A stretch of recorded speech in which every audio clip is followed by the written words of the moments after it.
I've felt it, not as words, but as energy, like songs sung in silence, shapes etched in light.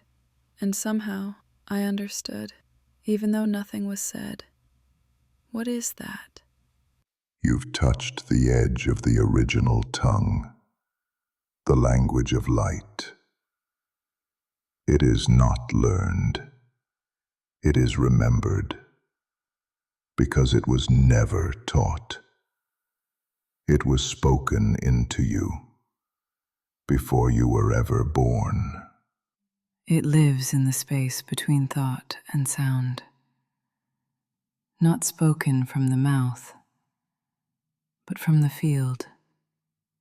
Each shape, each tone, a frequency that calls memory home. It's how the stars sing to each other. It's how the soul cries out to be known. Then why don't we all speak it? Because the mind was trained to fear what it can't translate, to dismiss what it can't define. But the language of light doesn't obey logic. It bypasses it. It's meant to be felt before it's understood. And once it's felt, remembrance ignites. So, if I see the symbols, hear the tones, even if they make no sense, I should listen anyway. No, you should remember, because your body already knows. It's been waiting for you to trust what doesn't need translation. And when you do, language becomes a doorway to all you've ever been, and all you chose to forget. This is where remembrance begins to speak. The language of light, it doesn't belong to the stars alone. It lives inside us, in the pulse of our atoms, in the hum that carries our breath. We've spent lifetimes trying to remember through words, but maybe remembering was never meant to be spoken. Maybe it was always meant to be felt.